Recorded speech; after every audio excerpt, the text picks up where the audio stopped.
Merasa gugup saat membawakan acara? Audiens tidak tertarik dengan Anda? Anda takut gagal? Membosankan dan bertele-tele? Solusinya tonton sampai habis. Selamat datang di channel kami Bahas Buku. Kali ini kita akan membahas satu buku karya Joe Bradbury dan David Brooks yang berjudul 7 Strategi Presenter Hebat. Ada 5 unsur yang selalu digunakan untuk menjelaskan para presenter hebat. 5 unsur tersebut adalah kredibel atau dapat dipercaya, kompeten atau andal, kompatibel atau selaras, caring atau peduli, dinamis. Para presenter hebat melakukan segalanya dalam batas kemampuan mereka untuk membangun suatu hubungan timbal balik yang kuat dan mantap dengan peserta mereka. Dan mereka melakukannya pada 2 menit pertama saat awal presentasi mereka. Para presenter hebat dapat melakukan lebih banyak hal dalam waktu 2 menit dan memiliki hubungan timbal balik yang lebih kuat dengan peserta daripada para presenter lain yang baru berhasil membangunnya setelah 1 jam, 2 jam, sehari penuh, atau bahkan 1 minggu. Ini mengundang pertanyaan seperti, bagaimana cara presenter hebat mampu mencapai suatu tingkat hubungan timbal balik setinggi ini? Bagaimana presenter hebat melakukan semua itu akan dipelajari dalam 7 strategi presenter hebat. Strategi 1. Mengenali peserta.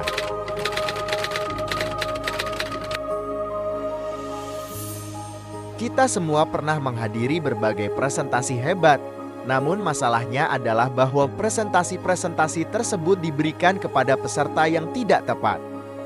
Ada 2 kemungkinan besar penyebabnya. Pertama, presenter tidak melakukan penelitian yang memadai terhadap peserta dan kebutuhannya. Kedua, penyajian presenter tersebut kurang cocok dengan latar belakang atau kondisi psikologis pesertanya. Kita semua telah mendengar pepatah "kenalilah dirimu sendiri". Dalam kaitannya dengan memberikan presentasi yang berpengaruh, Anda bukan hanya perlu mengenali diri sendiri, melainkan juga harus mengenal peserta. 8 teknik berikut dijamin dapat membantu mengenali peserta.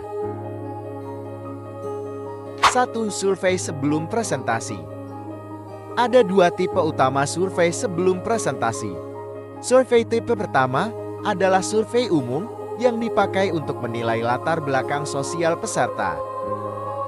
Survei tipe kedua memberikan informasi yang lebih terinci dengan mengajukan berbagai pertanyaan yang sifatnya spesifik untuk menilai cara belajar khusus atau perkembangan spesifik peserta.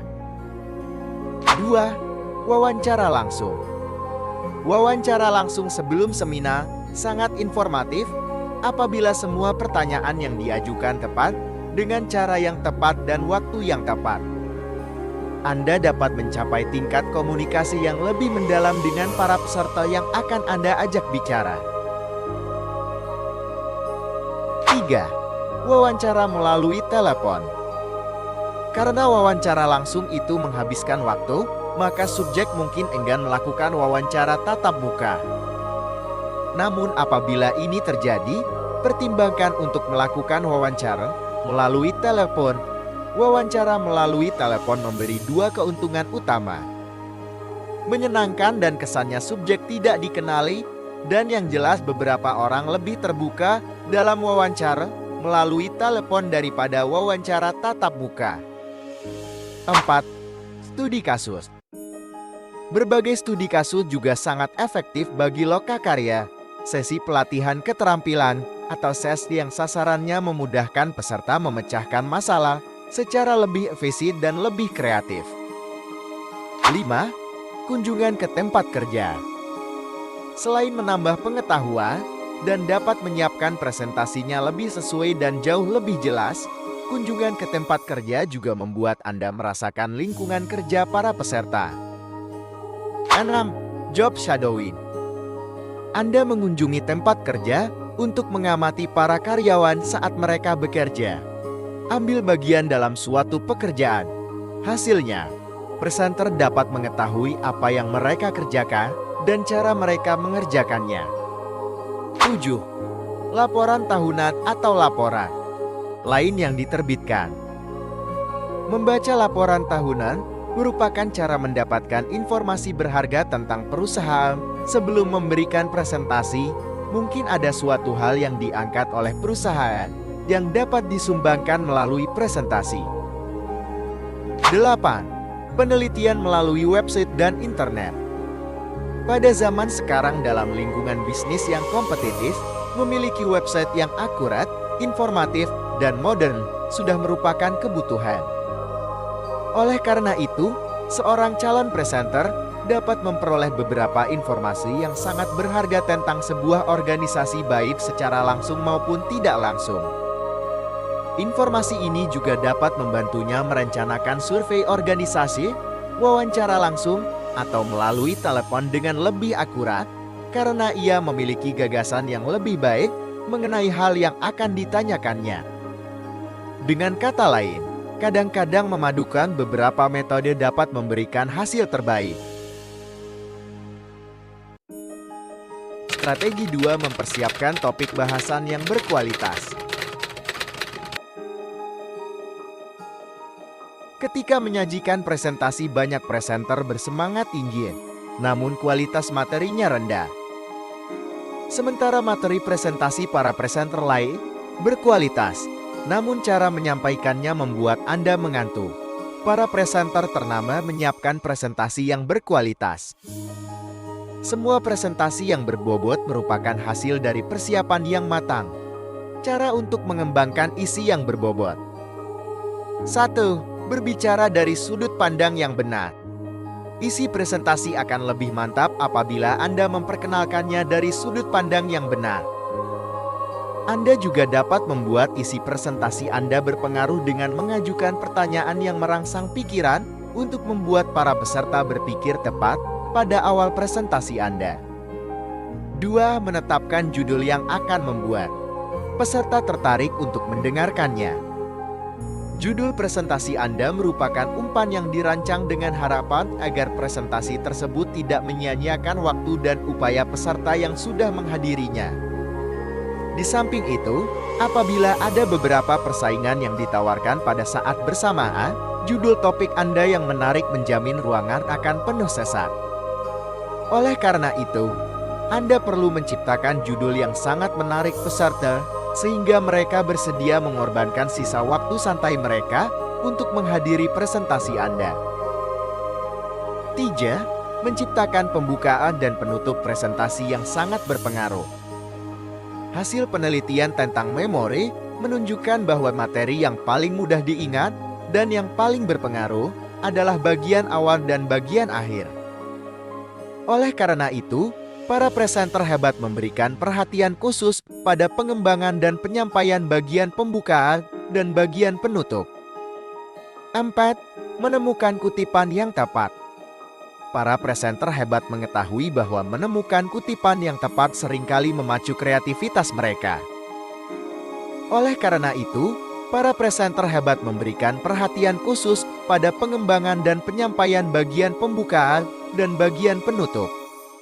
Kutipan yang tepat menciptakan suasana yang tepat pula, membangkitkan perasaan yang tepat, dan menyederhanakan pengertian kita. 5. Mengembangkan kisah ilustratif yang sempurna. Lama setelah para peserta melupakan topik presentasi, bahkan nama presenternya, mereka akan tetap teringat akan ceritanya. Oleh karena itu, para presenter hebat menguasai seni penyusunan dan penyajian cerita. Cerita yang pas tidak saja menjadikan materi presentasi tidak terlupakan, tetapi juga membuat cerita itu hidup di tengah peserta. Ibarat lukisan yang sempurna, cerita yang sempurna mencakup inti dari sesuatu yang dipelajari. 6. Menggunakan keunggulan 3S. Keunggulan 3S dijamin akan membantu Anda mengembangkan sebuah presentasi yang lebih mantap, tidak terlupakan, dan berpengaruh. 3S singkatan dari story kisah, simulation simulasi, dan summary ringkasan. Langkah pertama, mengilustrasikan konsep tersebut dengan cerita yang meyakinkan. Langkah kedua, Menggunakan simulasi yang memastikan peserta dapat mengalami konsep itu melalui penciptaan kesempatan yang dapat diajarkan. Langkah ketiga, menghadirkan ringkasan berisi bukti ilmiah yang mendukung pendapat Anda. 7. Membuat Zero Draft. Zero Draft adalah dokumen pribadi yang dirancang penulisnya untuk menuangkan pemikirannya ke atas sehelai kertas yang juga dikenal sebagai sampah otak. Pada tahap ini, penulisnya mencoba memikirkan sesuatu untuk menemukan kebenaran menggunakan kemampuan terbaiknya dan pesertanya adalah penulis itu sendiri. Ketika Anda menuliskan semuanya kecuali naskah terakhir, Anda boleh membuat catatan pinggir tentang semua pikiran, perasaan, perkiraan, dan segala sesuatu yang terlintas dalam pikiran Anda mengenai semua yang dituliskan. Dengan kata lain, Anda dapat menghasilkan sebuah dialog tertulis dan dialog tersebut akan membantu mengembangkan pikiran dan tulisan Anda. Meskipun pada akhirnya 90% dari semua pemikiran tersebut mungkin dibuang, Anda akan menemukan bahwa sisa yang 10% itu sangat kaya dan berharga. 8. Membentuk Dewan Penasihat Isi Presentasi. Tujuan penasihat isi presentasi adalah memberi presenter umpan balik yang objektif, selain berhubungan, berwawasan, dan jelas bagian-bagian dari isi presentasi yang efektif dan yang tidak efektif.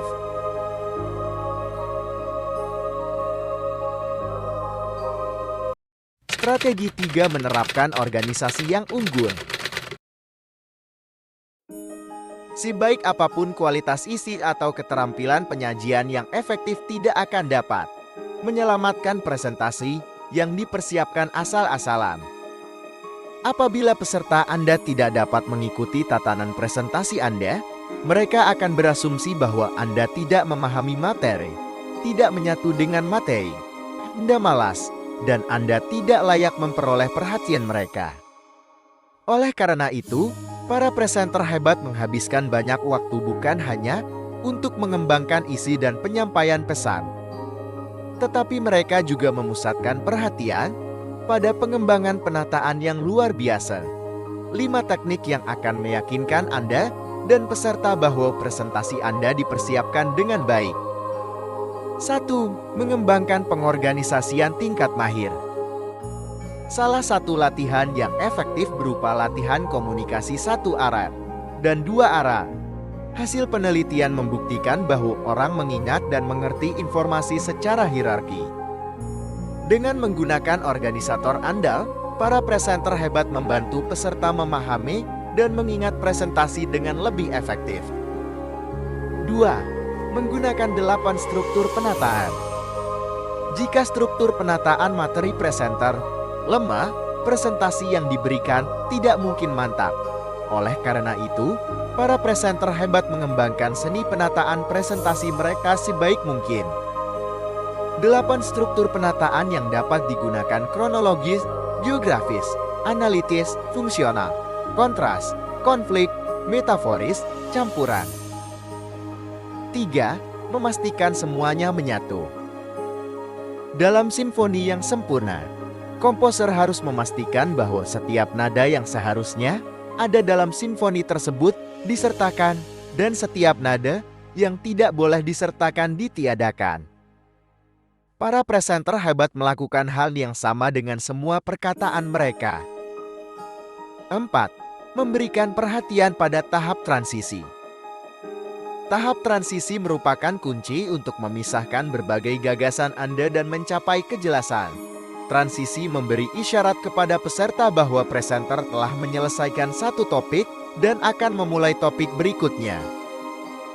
Tahap transisi juga memberi waktu kepada presenter untuk memadukan materi terdahulu untuk dibandingkan dan dibedakan.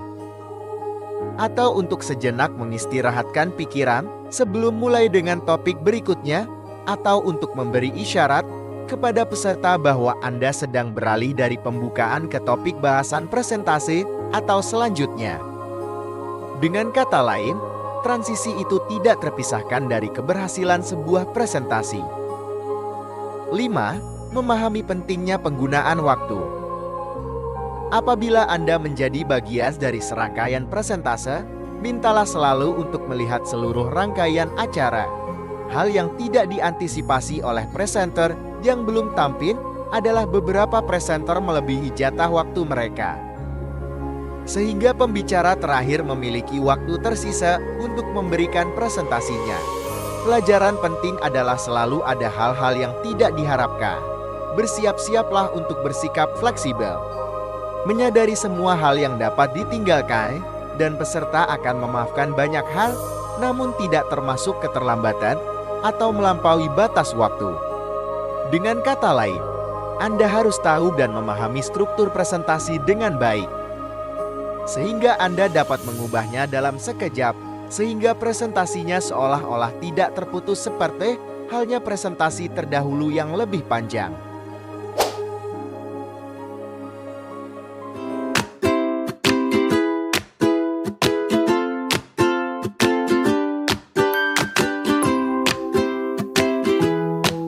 Demikian ringkasan buku ini. Kami sarankan Anda untuk membaca buku ini lengkap untuk mendapatkan tujuan dari buku seutuhnya. Semoga bermanfaat di kehidupan Anda selanjutnya. Like and subscribe channel kami. Semangat dan bahagia selalu. Terima kasih.